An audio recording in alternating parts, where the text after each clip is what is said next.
live. Welcome back, ladies and gentlemen. I am your host, Blake Ruffino. This is Are You Serious Sports. We hope that you guys are making it a good one. We know that we are as well. A huge show in store for you tonight. Due process actually means something. Due process actually means something. It's a reason we have due process. It's a reason why you don't run on your Rudy Poo radio show and say, fire Ed Orgeron. We will talk about the due process. Some Darius Geis is back in the news. We'll touch on that a little, but we'll touch more on the due process for Coach Ed Orgeron. We will talk at that at length, as we do every Wednesday, Tuesdays and Wednesdays. The hashtag Ask Blake will be in the comments, so put your hashtags in there, hashtag Ask Blake. We will get to all your comments and questions inside of the comment section. Also, I'm really excited about this. Kaylee Hartung, a Baton Rouge native, a Louisiana native, is going to be joining the show around 7:20. Someone who's talked about and covered Coach Paul Mainieri. Want to get her insight into his retirement, what she thinks for LSU moving forward into this baseball season and this regional, what she thinks about LSU football coming up, and a huge LSU recruiting week so far. We will get into that as well. But before we get started, guys, as always, we get your comments before we pay the bills around this thing. Lonnie Young says we are live. Brian Williams says let's go. What's going on, Brian?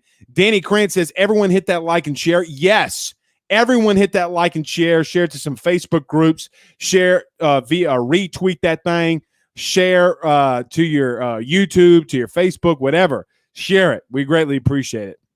Mark says if you turn the money app on YouTube, people can contribute to your channel. We are 97 people away in subscribing to our YouTube channel before we're monetized. So I need all your mamas, all your daddies, all your wives, your husbands, your girlfriends, your boyfriends, your cousins, your neighbors to subscribe, and then we'll be able to do that. But we have to be monetized, Mark, before we do that. Stephen Miller says the beat drops, the temp rises, and we are live. That is very true. Jeremiah Phillips says Craig's gone. Is he? Let's see. Did we just miss something? I think we might have. Hold on. I think we might have. Yep, James Cregg is gone. So it looks like we're going to have to talking about that. We're definitely going to have to talk about James Cregg parting ways. And LSU is now on the search for an O-line coach. Yep, he is gone. So it's something when you don't check your text messages before the show starts. This popped at 6:59. So looks like Coach Cregg is gone. We'll talk about that as well. Well, let's do this. We'll get your comments. I'll get on my early Ruffino's rant. Coach James Cregg is gone. I know a lot of people are glad. So let's break this news because I guess we're the first show that's going now that James Cregg is gone. We'll talk about that. I'll give my insight on Coach James Cregg as well.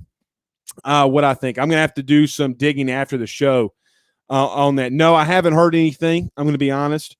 I have not heard anything, says RDK C7 on Periscope. No, I haven't heard anything.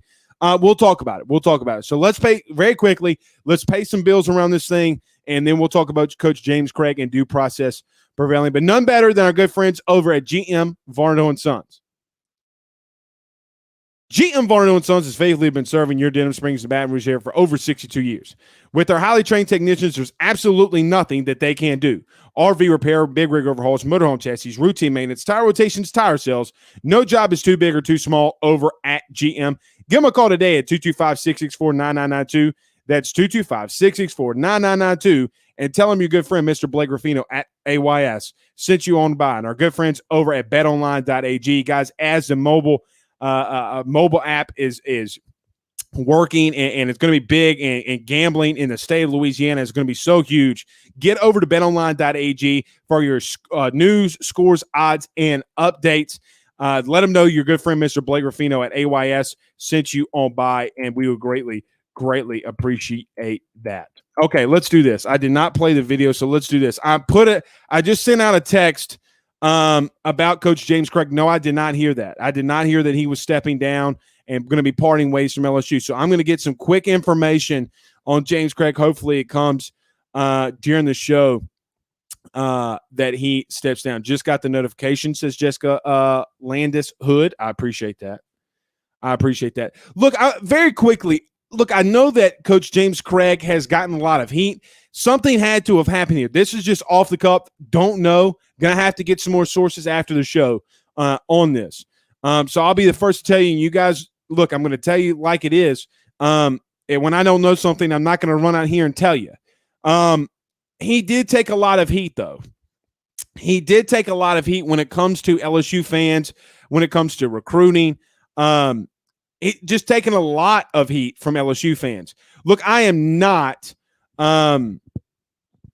Let's do this. I'm just looking through the email. LSU announces that they have parted ways with offensive line coach James Cregg. Coach Ed Orgeron says a national search, quote unquote, is underway. So damn. That's a little shocking, especially when you have recruits on campus. Coach, I'm just reading what I have. Orgeron said that he will immediately begin a national search for Craig's replacement. So that's some big-time news that's breaking right now. So share, let people know that we're talking about it. Kevin Mawai, I see people talking about it right now. Perhaps, question mark. I don't know that. Would be interesting, an interesting guy to bring in. Very interesting guy to bring in. I know that there have been a lot of stuff with James Cregg and a lot of people wanting him out. Guys, I don't know that. Look, it's not the easiest thing to recruit. Look, I'm a former offensive lineman. These guys don't produce on trees at LSU. He's gotten 4 guys. They're probably more than likely LSU's going to have 5, 6 guys potentially. 6 seems a lot, but 5 guys that are going to be committed to this class in this class. Offensive lineman for LSU in 2021. To part ways with James Cregg is a really big deal. Is a very, very big deal to part ways with your offensive line coach. So as we continue to gather some information during the break, I put some feelers out. So let's see what will come of that. I don't know. And Kirk Paul says literally just broke. I will say this. He's been a great O-line coach, and a lot of people don't like that. When I see this O-line, I think that they've done some really good things. In 2019, they did some good things. Guys, Clyde Edwards-Helaire really prohibited himself and did a lot of good things because of how the offensive line played. I know Joe Burrow made a lot of things look easy and a lot of things look good, but that line did do really good in 2019. They took a step back in 2020 when they had to replace a lot of key pieces on the O-line. They did good in the spring game. I thought that they progressed. But we'll have to wait and see. Aaron Adams says Bradford to the portal. Anthony Bradford to the portal. Does anybody know about Anthony Bradford hitting the portal? So do we have a lot of breaking news hitting right now? Is Anthony Bradford hitting the portal? Let's see. I don't have anything on Anthony Bradford hitting the portal. Aaron, are you just speculating or are you saying that? Because we want to get this kind of under wraps as this is breaking. So it's pretty good that some news broke literally as we came on. I think James Cregg did good. Now they've had times where they've not done good. And a lot of people are going to say, and a lot of people that have never played O-line a day in their life, people that don't know what offensive line play looks like in good O-line play. I hear a lot of people on radio. I hear a lot of people on podcasts talk about how bad they are. Well, quite honestly, you have no idea what you're looking at. And that's not to ridicule them. A lot of people don't know what good O-line play look like. A lot of people don't know. So I just got a text. Oh, shit. Oh, he's talking about Bradford. Yeah, Trey. You're talking about Trey Bradford. I thought you were talking about Anthony Bradford. Let me tell you. All right, so breaking news. Let me tell you what this text I just got. I just got a text that said that it looks like LSU has parted ways with James Cregg. So breaking, that they have parted ways with James Cregg because of some recruiting violations. Huh. I'm not going to push and go out here hard on this because I'm just getting text messages from right now. So I don't want to run out with everything before I know that. I thought he said Anthony Bradford. No, you're talking about Trey Bradford. Correct. Bradford is in the portal. So it does look like from this text that James Cregg has some interesting stuff going on. Let me read because he's sending these texts. Heard that James Cregg was let go because of some recruiting violations. LSU had to let him go. That's what I just got. So let me say this because I'm saying this from a text. I don't know that to be fact. Just want to let that be known right now. I don't know that to be fact, but that's literally the text I just got. The literal text I just got was because of some recruiting violations. I don't know what he did. I don't know what it entails. I'll have to dig into it after the show. So some very interesting news. You don't want to be searching for O-line coach this close to a season. You don't want to be doing that. They got a lot of recruits. Emory Jones is on campus. There's a lot of guys that are coming in for the O-line, D-line camp. You're not going to have an O-line coach there. This is kind of a big deal. So it looks like LSU did not take this lightly when they let James Cregg go. They did not take this lightly at all when they let him go. Specman says, first rumor says some types of violations were done. Yeah, that's what the text is saying. That it looks as if that there are some violations that he did. I asked how severe is it, and he says he does not know how severe is it. I know that this name's going to come up a lot as Chase Orgeron says, bring Kevin Mawai back home. Look, his name's going to be hot. I don't know the connection that he has with Orgeron other than that he's just an LSU alum. So I don't know if they have a connection there. And I don't know how severe these sanctions are going to be for LSU. I would suppose that they're not going to be lightly. And look, this is something that we're going to have to keep our eyes on here in reference to a new O-line coach is going to have to come in. He's going to have to learn the scheme. He's going to have to learn the guys. He's going to have to learn recruits. This isn't necessarily good. Now that I'm kind of starting to piece this together, this is not necessarily good. Not at all. You don't want this to happen. Let's see. We're in June, July, August, 3 months out before the season. But at least it's not closer to the season. At least if there's really one good thing. Travis said, I see something yesterday about Bradford hitting the portal. Yeah, Trey Bradford. I think that was today. About him going or hitting the portal. Nookie says, take a breath, my man. No reasonable person is expecting you to have a 6:59 p.m. story ready to go. That I do not. I do not have that ready to go. So I'm just giving you all the information that I can right now. We'll see. Logan said, I heard they bringing in some dude named Blake Ruffino. Let me say this. I will easily not give AYS up to go be the O-line coach at LSU. I'm just joking. I would be the O-line coach at LSU. They might not like me calling everybody Rudy Poos. They might not like me calling people Rudy Poos. RJ Green says, Coach O, got to get someone tomorrow with all these visitors coming in with a new O-line coach. Well, you're not going to have somebody tomorrow. I wouldn't expect them to have somebody tomorrow. So this being as fresh, I wouldn't expect them to have somebody tomorrow. I would expect this, though, however. This isn't something that just came up. This isn't something that's new. This isn't something that just came out of the ether. I'll be honest, I heard nothing about it. I heard nothing about it. But it is interesting. I don't know. Somebody says improper contact with Tristan Lee is supposedly the cause. I don't know that. And it might be. It might be. Where did he commit again? Was it Oklahoma? Wasn't it Oklahoma?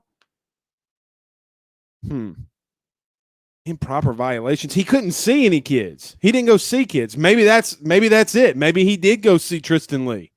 Maybe he went up to Virginia. Maybe he did something. There are a lot of good O-line coaches. There are a lot of good O-line coaches that are out there. I don't know. I do not Oh, Clemson. That's right. He did go to Clemson. Justin says he went to Clemson. Jonathan said he went. Yeah, he did go to Clemson. I thought he went for some reason. I thought he went to Oklahoma. Lee went to Oklahoma. That's right. Ryan Thibodeau says Lee went to Oklahoma, and Tristan Lee did go to Clemson. I wonder what that could be, though. Again, I don't want to necessarily speculate, but it does look like that there are some not significant, but there are some violations that have happened. Kaylee Hartung, ABC News correspondent, is going to be joining us in about 2 or 3 minutes. So going to be interesting. I want to talk to her in reference to Coach Paul Maneri, her covering LSU and stuff like that. So we'll be having her on in about 2 minutes. Kurt Paul says this might be probably your most important hire, especially in June. I agree with that, Kurt. I agree with that. This is a very crucial hire. It's going to be very crucial who they bring in. And look, again, they got a lot of official visitors. They got a lot of kids coming in for this O-line camp. This is nothing that is something that's minor. Your O-line coach isn't there anymore. This is not my – and, of course, LSU has some more news and drama about it after Eric Gilbert only a day ago. Oh.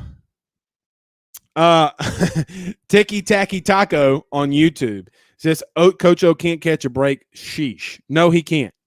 No, he cannot. Look, if they want to hire me, I'll go. I'm not good at recruiting. I don't know how to recruit at a high level, not at the LSU level. I'll tell you that. But I'll go. Send me, I'll go. Going to be interesting. Going to be very, very interesting. Let's see. A couple more comments. We'll get Kaylee in here. Craig says he did something. It looks to be that way. It looks to be that way. Let's see. One more. Adam Contreras says Burrow and Hilaire made them look good. They were average. They were not average. That O-line was not average. Look, one thing, I might not know a lot about a lot of things, but one thing I know is O-line play. Joe Burrow had a lot of time to throw the ball, sit in the pocket and throw the football. Do you understand how hard it is to scramble and have a mediocre pocket? Georgia game comes to the front of my mind. The front of my mind. Guys, how many times did LSU had 50 to 55 dropbacks and LSU's O-line only gave up 2 sacks? That is impressive. Highly impressive. You're not going to convince me that the Joe Moore award-winning LSU O-line in 2019 wasn't good. You're not going to convince me of that. You're not going to. I promise you, you're not going to. Not going to happen. When your running back is getting 8 yards per carry, 8 yards per carry, he doesn't do that on his own. Ask Barry Sanders how that works. Ask running backs when they don't have good O-line play. Hey, you want to know whose O-line was average? Ask Patrick Mahomes in the Super Bowl when he had 2 left tackles go down. They made him look average. Let's not act like this O-line was average. They were not average. I promise you that O-line wasn't average. When they're blowing guys off the ball, that's not average. When you're pushing a 330-pound man amongst his will and he does not want to be moved, that is not easy. It's not easy. Anyway, I've said my piece on that. All right, let's do this.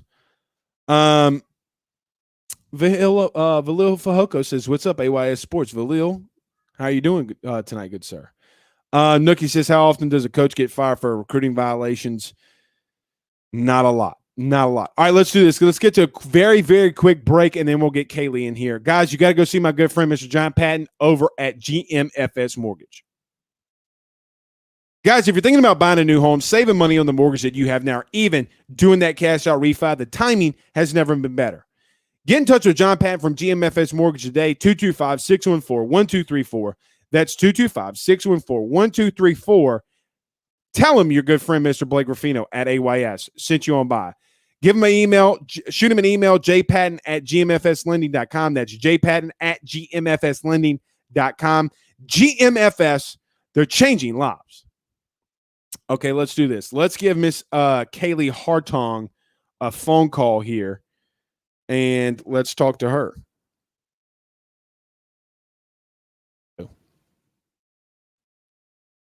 Let's see.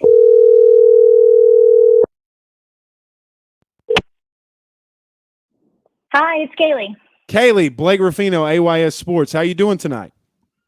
Hi, Blake. So nice to hear from you. You too. If I'm being honest, I'm completely exhausted. If I told you what my last week's been like, it wouldn't even make sense. But happy to talk to you. Awesome. We're glad to bring you on. It's going to be fun. It's going to be a good show. We already got some breaking news during the show. LSU's O-line coach is out. Paul Maneri's retiring. Coach K's retiring. It's just a big day in sports, Kaylee, and so we got a lot to talk about. I greatly appreciate, as I mentioned, you joining the show. One thing I want to just start off with you here is that you were someone that's covered Coach Paul Maneri. You got a lot of Baton Rouge ties. When you heard that he was retiring last Friday, what was your first thoughts when you heard the news? It's just an end of an era, right? LSU has had the unbelievable fortune of having legends coach them and win national championships for the Tigers baseball team. And how do you replace him? Where do you go? I'm just glad Scott Woodward is the athletic director, and I know he's going to make an incredible hire, but it's just a new chapter. Mm-hmm. You know, and it is, and he was kind of the person, Kaylee, that closed the bridge between Skip. Everybody wanted the program, a baseball program, to get back to the prestige that it was, and he was one of those guys that really brought LSU back there. When you see a lot of these great coaches that are retiring, Roy Williams, Coach K, Paul Maneri, do you think that sports in general is just going through a wave in a new era with all these legendary coaches calling it quits at the end of the seasons that we've seen now? Yeah, I do think it's an interesting moment in sports right now. I think particularly in college sports. I mean, sure, you saw the Brad Stevens news today with the Celtics, and right. That's a whole nother topic. But I do think it's this interesting time, right, where there are these guys who have been in these positions and created legacies and have coaching trees beneath them. And now it's time for the next generation, so to speak, to step up. But personally, what it makes me feel is just farther away from a period of my life personally that I enjoyed tremendously, getting to cover some of these incredible coaches. And I'm sad for it just because I like cheering for the people who were nice to me. Right. And now that I no longer work for ESPN, and now that I no longer am on the sidelines, getting to witness the real impact that these great coaches have on their players and how they build their programs and the lessons they teach and the men that they're developing, not just to be great players, but to be great men. I'm just sad that I'll feel less close to college sports with the retirement of some of these greats. Absolutely. And you know, the first thing that the people down here in the Bayou in Baton Rouge were wondering is all these legendary coaches are retiring. When is Nick Saban going to pick up that mantle, right? when is he going to retire and call it quits? I think that's what everybody in the Bayou is wondering. Kaylee Hartung, ABC correspondent, is our guest. Kaylee, something that was interesting to me in covering your career and watching you, a guy that you spent some time with was Coach Ed Orgeron. And you know, seeing him walk around the building saying, "Hold that Tiger." When you've seen him and covered him, what was something interesting that you picked up on that fans don't normally see? I love that Coach O is exactly who you want him to be, right? Like any image that a fan has of who he is and what he's like walking around football ops at LSU, like he's actually that guy. He's actually walking up and down the halls. You said it, yelling, "Hold that Tiger."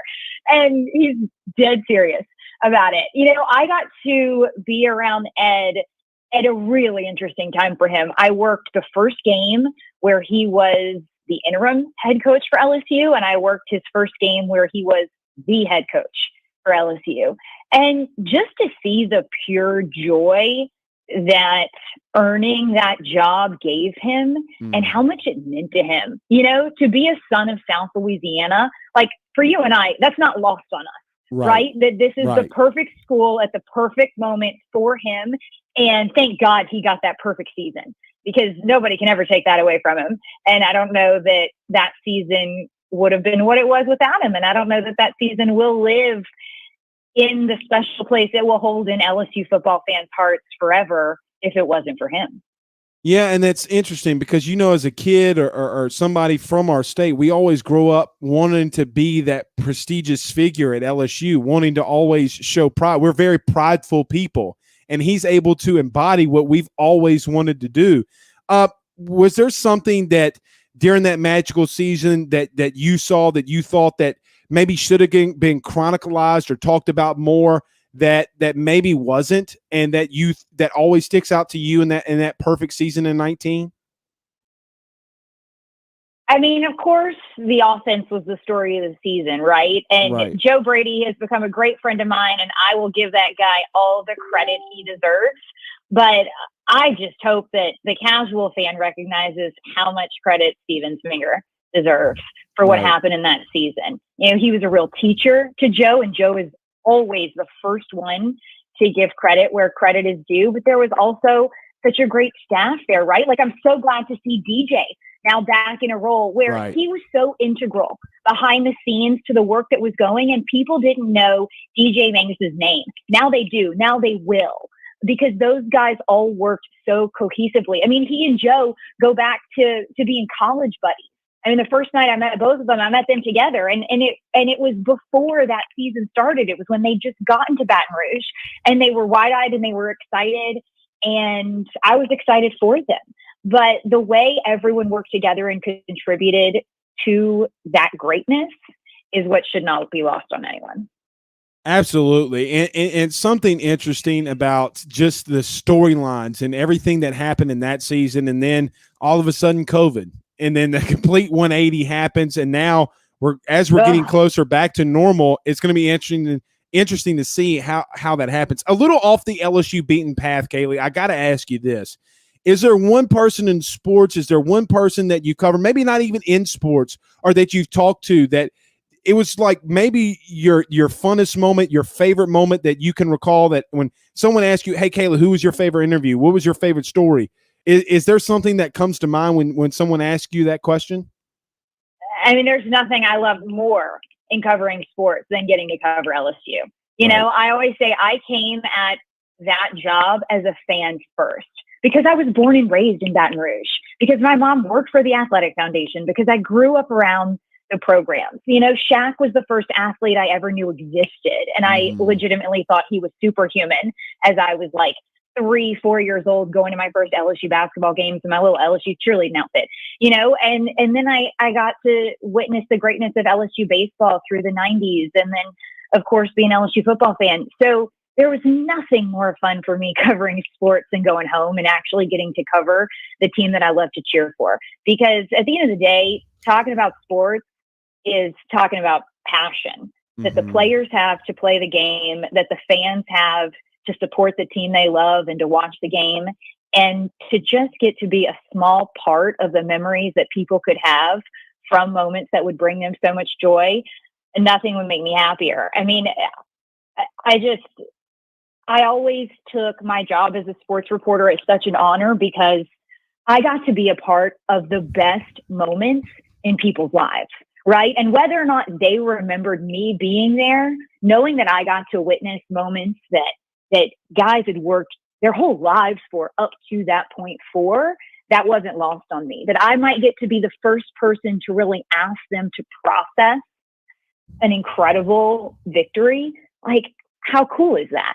Right. So my short answer is literally any moment that involved covering LSU sports was my favorite. And it was funny when you reached out to me and asked to chat after Coach Maneri's announcement, it really got me thinking about the fact that the first LSU sporting event I ever got to cover with an ESPN microphone in my hand was a 2013 Super Regional for LSU baseball against Oklahoma.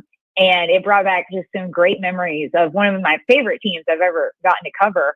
But the emotions I felt stepping onto the field, right? At Alex Box Stadium, like, oh my gosh. I mean, Colin Baton Rouge comes on and I'm like telling the director in the microphone, like, don't come to me. I am busy. I'm singing along. Okay. Right. Well, and what's crazy, Kaylee, is all the greats that were on that team, and Coach Paul Mainieri, who was always just so great to the media, right? Like always took time out of his way to talk and knew you by your first name, which someone calls me Blake as a coach like that. Like, you know how that, at least to me, it makes you feel like he knows who you are, that he respects what it is that you do.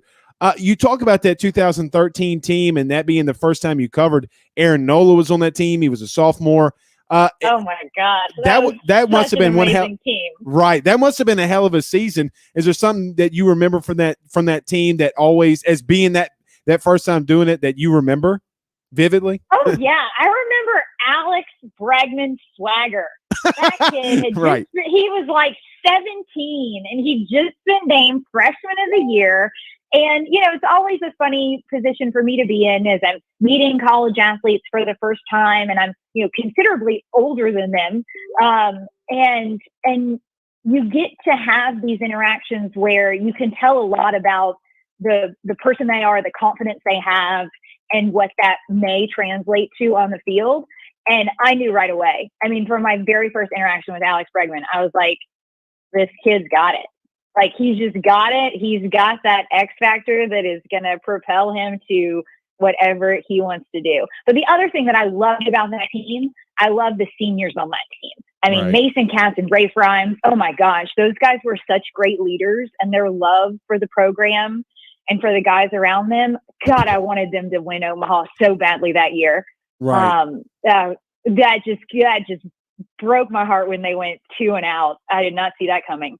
But those were guys that really just loved the team, loved the program, cared about the legacy, cared about how their team would be remembered and what their contributions would mean to a program that was bigger than them. And they really embodied so much of what I think LSU fans love about LSU baseball. You know, Kaylee, you bring up something interesting in reference to, you know, we thought that team was going to be able to take it. I mean, close to a 50-win team, a very prestigious team. Rafe Rhymes hitting over 400. I mean, a guy that went to Eunice and then came back after Paul told him he wasn't good enough, and then he comes back. I mean, that team had so many different storylines that to cover. Paul in his press conference talked about that he hopes, or that he wishes, that he made Skip Bertman proud. I've been on local TV shows and radio stations, and I'm going to give you the floor here on this one too. Do you think, and being in Baton Rouge, growing up in Baton Rouge, is Paul Mainieri maybe behind Skip the biggest LSU coach that's ever graced LSU athletics? I mean, if you're counting national championships in the modern era, right? Like, he's up there. I mean, I don't think there's any denying that he made Skip Bertman proud. I mean, Skip Bertman will be the first one to tell you that Paul Mainieri made him proud. Right. But I don't think that anybody could doubt that. But again, that's what makes Coach Mainieri so great, is that was his goal, knowing that he was following in the footsteps of a legend and just wanting to make that man proud and continue the tradition of excellence. You know, to live up to the expectations fans have in a place where we know our expectations are totally unrealistic, right? But but he wanted to honor that, and I think he did a great job. And he, you know, I mean, my mark of a great coach is not just quantified by national championships. My mark of a great coach are the ones who really take on the responsibility of developing the young players they need into men who will go into the world and do more than just play a sport. And that's who Paul Mainieri is. He took his job as a coach so much more seriously than just winning championships. Obviously, he knew that was important, and he wanted to do it as much as anybody. But like Kramer Robertson, it will be one to attest to Paul Mainieri being a guy who really turned, as Kim Mulkey said it in her introductory press conference, right? Turned a cocky little boy into a man, right? Something like that. But that's how I measure a great coach. Kaylee, last question, I'll get you out of here, and it's not sports related, but I did see this, and it kind of made me really want to do it, and I kind of envied you on this one. You Oh, were at Disneyland for the reopening, being one of the first people there in the reopening. How magical, literally and puns intended, was it to be there for the reopening when Disneyland was back? So magical, like just as magical as you want it to be. And I've got to tell you, where I am right now, I'm at Disneyland right now. Are you? See, we did. Hey, Kaylee, not to rudely interrupt you. We didn't put that together. We didn't even talk about that. So just the people, we didn't talk about that. This is just something I saw. So let me top being here for the reopening of Disneyland after 15 months of being closed. I today got to go behind the scenes for a sneak peek of the new Avengers campus at Disney California Adventure Park, which opens on Friday. And if you want to talk about cool, I mean, the stuff these Imagineers, as Disney likes to call, their creatives, the stuff these folks came up with, man. I mean, technology, innovation, it is truly a fully immersive experience in this new Avengers campus. And pretty soon here, June 15th, Disneyland's open up to people outside of California. Right now it's only California residents who've been able to come, but anybody who's coming for the LSU UCLA game, Derek Panansky, I'm talking to you. Bring your family, bring your kids. Derek was hitting me up. When I was here for the opening, being like, so when are they going to start letting other people in? Yes, I mean, UCLA game, like, we want to go. We got to go. So absolutely. I can see that happening. I'm telling you, this is worth checking out. Kaylee, you've been absolutely fantastic in talking to us about Paul Mainieri and everything that you do. I know that everybody in Louisiana knows you and where to follow you, but just in case it's their first time, just in case, where can they follow you and everything great that you guys are doing? Well, you can find me on Twitter and Instagram at Kaylee Hartung, and you can watch Good Morning America every morning, or World News Tonight in the evenings, and you'll see me there. I got to tell you a very quick story. There was a purse on Good Morning America. There was that little sale that they do, and my wife got one of those purses. I got to be honest. I wait at the end for Good Morning America when they do those sales because I got to get the brownie points with the wife, right? Like I got to, I got to do it. The swag that it's called the swag bag, right? Like I had to purchase this. It's a swag bag. So I got to tell you, I did that a couple months ago, and it got me some brownie points, Kaylee. Good job. See, all sorts of good things can come from watching Good Morning America. Absolutely. Tell your friends. Absolutely. Well, thank you again for joining us, and we'll talk again soon. You have a good night. Thanks so much, Blake. You too. All right. That's Kaylee Hartung, ABC correspondent. Okay. During the break or during the interview, we got some more information on Coach James Cregg. I'm going to share that a little with you now on what we're gathering in reference to this. We can confirm that it is recruiting violations that James Cregg, and at least that's what's coming out right now, offensive line coach James Cregg has been let go from LSU for those violations. What I can tell you, this is not something that just happened. This is not something that they just sparked or came upon them. They have known this for a little while. They've kept this very quiet from what I understand. I don't know the severity of these allegations. I do not know what will happen beyond this. What I will tell you is that there is some interesting twist that can be on here. I will tell you that the Lee kid that did sign with Clemson, his name has come up in this. He has apparently was not completely truthful with LSU and James Cregg. As you guys remember, he waited and then he technically signed.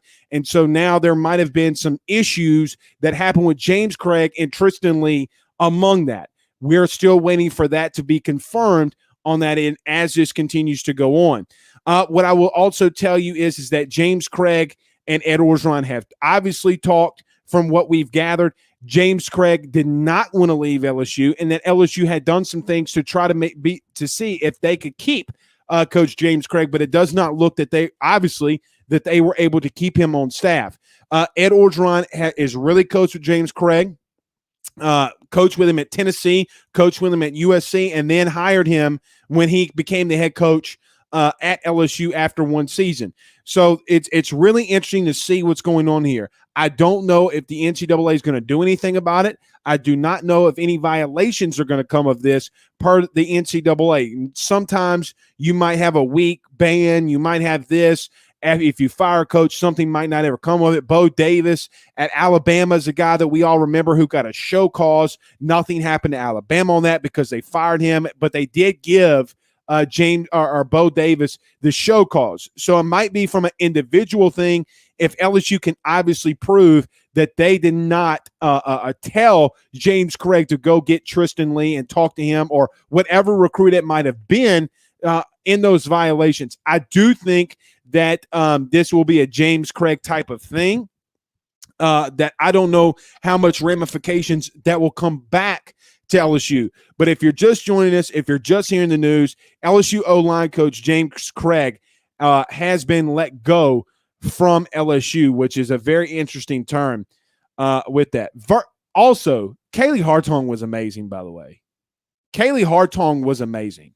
You got to give her credit. I love what she does. I love watching her stories. She talks about the opening at Disneyland. She's cover Coach Paul Maneri. She talked about the 2013 LSU team with Oklahoma.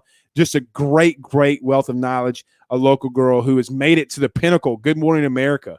I mean, you got to give it to her. A lot of people are talking about Kevin Mawai. Guys, I don't know about that, and look, don't take this the wrong way. Don't take this the wrong way. I think Kevin Mawai would be a good coach, but you guys, you got to understand that this isn't something that just comes up and about. Like when you are the O-line coach. Now, I guess you could say Kevin Falk. Kevin Falk never really coached collegiately before he got the running backs coach. Maybe you can make that. Kevin Mawai would be interesting. I don't know how good he is as a recruiter. I mean, what we do need to know about Kevin Falk is he was in recruiting for a couple of seasons at LSU before he became the running backs coach and was always around those guys in that football team in 2019. Clyde Edwards-Helaire talks about that a lot, about how good Kevin Falk was to him, things that he saw and things that he thought that Clyde should do when he asked him. So it will be really interesting to me if Kevin Mawai would be a guy that LSU would target. I do not know that for sure. Chase Orgeron says Kaylee is the GOAT. That she is. She's amazing. I'm telling you, she's amazing. And look, the stories that she's doing now, she doesn't hold punches. She was on ABC saying, probably the only person on ABC talking about during COVID that she hopes everybody plays football. She's not going to hold a punch. She's not going to pull a punch. I promise you that. I promise you she's not going to pull a punch. C. King says the jury is still out on Kevin Falk as a coach, in my opinion. I think the running backs was better under T-Rob. I tend to agree with C. King there. The jury is still out on Kevin Falk. And why I say it would be interesting on Kevin Mawai, you kind of want a coach with experience. I mean, look, players don't always make the best of coaches. They just don't. Some of them do. They say if you can't play, then coach. And some coaches have been really good. But I don't, I'm not sure if Kevin Mawai would be a guy that LSU will target. I'm just trying to be realistic. I'm not saying I don't want Kevin Mawai. I'm just trying to be realistic to you guys that watches. Robert Smith says, Mo Funky. Dan, you definitely a fan tease, but a little early to call him overrated. I'm not sure who we're calling overrated here. Not sure who we're doing. Mo Funky also says, let's go. Kevin Mawai is the right man. See, and guys, I don't know that. I mean, look, I'm not gonna bitch and moan and complain about Kevin Mawai being the guy. I'm not gonna do that. But I do have some reservations. I do have some reservations. Chili Vic says that on YouTube, this seems similar to the Bo Davis situation in Alabama. Yes, it does. Yes, it does. Yeah, I just got another text. Let me read this one. Hold on. I'm going to read this. Recruiting violations. So it looks like everybody all the information that's coming out of the football ops seems to be recruiting violations. Our friend Paul Escon says Kevin Mawae coaching at ASU under Herm for quite a while. I thought he was in the NFL. Somebody's going to have to look that one up for me. Someone's going to have to look that for me. He was with Herm, though. He was at Herm. Let's look him up. Let's see where he is. I don't know how to spell this man's last name. There we go. Let's see. Where is he now? It looks like he's with the Colts. Look, he's played Jets, the Titans, Hall of Famer. I mean, he's done it. He's absolutely done it. Yeah, it looks like he's with the Colts. See, drafted by Seattle, played for New York, where he's most known. Was with Chicago Bears, assistant O-line coach in 2016. Was at Arizona State from 2018 to 2020 as an offensive analyst, and now is with the Indianapolis Colts from 2021 as an assistant offensive line coach. So I think it's hard for me. It's very, very hard for me to pull the trigger on Kevin Mawae's next O-line coach. I'm just being honest. A guy that relatively hasn't recruited, a guy that doesn't have a lot of experience and has zero SEC experience when it comes to being a coach. Would we talk about Kevin Mawae as the O-line coach if he didn't go to LSU? That's the question I always ask for people that that we hire or that we want to bring in that has LSU connections or Louisiana connections. If he did not play for LSU, would we be talking about Kevin Mawae, the offensive line assistant for the Colts? I don't think that we would. Again, not saying he won't do it, and I'm not saying LSU won't do it, but I just have a little bit of reservations. I would need to look into that a little bit more before I would pull the trigger. Robert Smith says, #Ask Blake, any thoughts about our possible O-line coaches? No, not really. I mean, look, this is very fresh. This isn't even an hour old yet. The sad thing is, I'm not giving you that, Chase. But the sad thing is I'm not sure. I haven't looked into it yet. I mean, there's a lot out there. I'm sure that Ed Orgeron, and here's a good thing about Ed Orgeron being a D-line coach. He knows good O-line coaches. This isn't something new. I hope you guys can still hear me. Uh-oh, there goes my camera. Ed Orgeron does know, being a D-line coach, he will know a lot of good name coaches. So I don't think that that's a worry. It's not a worry about who they can find. It's a worry about being so close to the season. You would wish that, and especially with recruits on campus. Does one of these kids decommit? That would be the ultimate question, because they had a connection with James Cregg. So we'll see.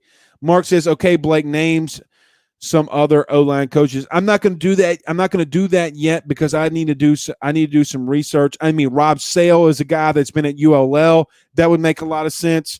I mean, now I get that he has Louisiana ties and stuff like that, but he's been a coach and he's done a lot of things. Wasn't he any offensive coordinator at ULL right now? You're basically getting the offensive O coordinator to be an O-line coach. Maybe a sleeper name that Sam Pittman brought into his staff, Cody Kennedy, that I have a connection with. I don't know if you would give him the O-line coaching position. Right now, he's a tight ends coach at Arkansas. I don't know if you would do that. I don't think that he has a connection with Ed Orgeron. Actually, I know he doesn't have a connection with Ed Orgeron. Rob Sales, if I'm thinking a guy with a lot of experience and a guy that has some Louisiana ties, that would make sense. If you want somebody with Louisiana ties, I do think that Rob Sale is a guy that we could look into. Specman says this on YouTube. Ben Wilkinson, I haven't really followed him, but yes, he has been in some coaching. I don't know. Kenny says that we said Rob Sale would be an interesting choice. Blaine Smith says Whitworth. Whitworth has never coached. He's still in the NFL. So no, I don't think that Andrew Whitworth's going to give up his final season of a potential Hall of Fame career to come coach at LSU. I don't think he'll do that because, and especially the connection that guy has with Nick Saban. I don't know if he would join Ed Orgeron's staff. I don't know that. Nookie on YouTube. What's up, Nookie? He says, Mawai is a great name and will not be our next O-line coach. It's really hard for me to see him being our. I agree with that. It's really hard for me to see that. I don't know if I could picture that. Mo Funky says Kevin Mawai with Gabe Fertitta as an assistant.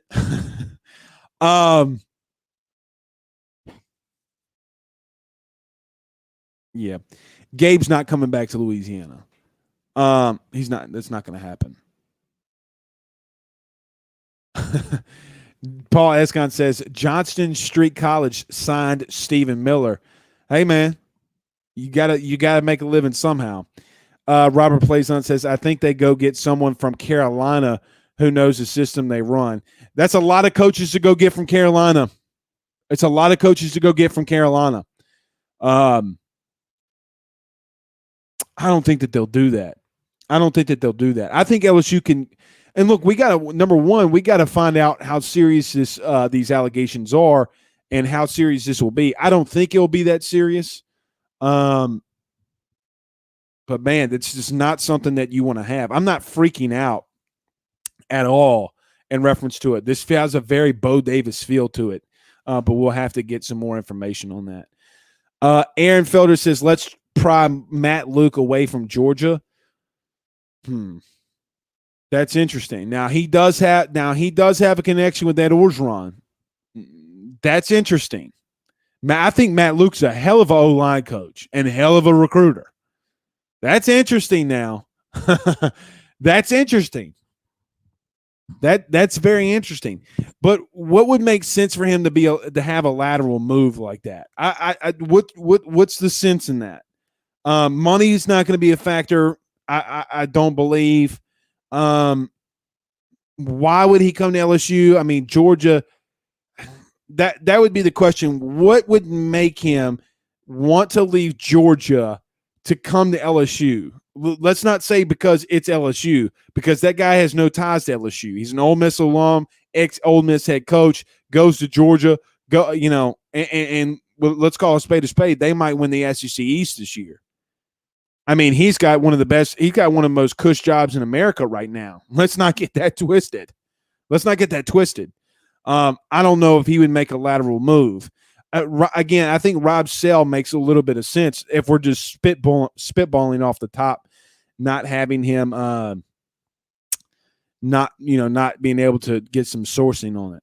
Not yet, anyway. PCG on YouTube says, get him away from Kirby. LSU isn't getting Matt Luke. Come on, guys. Yeah, and I don't think that they would get Matt Luke either.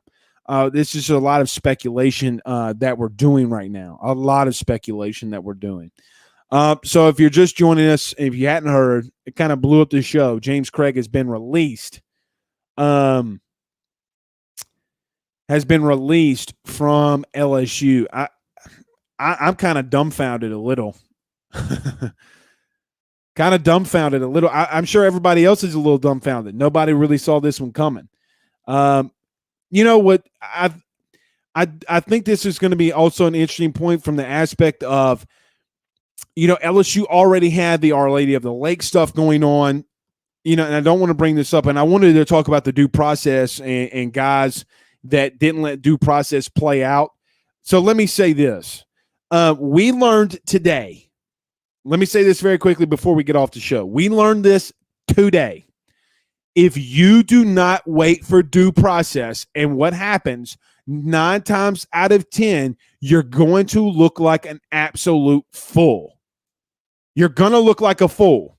So if you didn't see what happened with the Darius Geis stuff, not saying Darius Geis is a good dude, not saying he's a good human being. I'm not saying any of that. He was not charged. He was not convicted of a crime. So a lot of people were calling Ed Orgeron to be fired. What is interesting is it's another thing that LSU has to go through, which at this point, if I'm being a little honest, I'm kind of tired of talking about. If James Cregg we got the Our Lady of the Lake stuff. We have the Title IX stuff, and now we have James Cregg with Tristan Lee and the violations. It's going to be interesting to see how LSU spins this as my camera goes out again, like the Rudy Poo that it's being right now. It's really interesting, or going to be really interesting to see how LSU spins this if Tristan Lee did not tell people that he was signed with Clemson. Look at my Rudy Poo camera not coming back. I don't know what's going on. So we'll get some more information. We'll try to put it out on Twitter and Facebook. You know what? We've been about it at 50 for about 57 minutes. Guys, let's call it a night. We will be back tomorrow. We will see you guys again tomorrow. Let's go get some information, and I'll let you know soon. Kaylee Hartung, we greatly appreciate you joining the show. Guys, my name is Blake Ruffino. This is Are You Serious Sports. Y'all have a good night.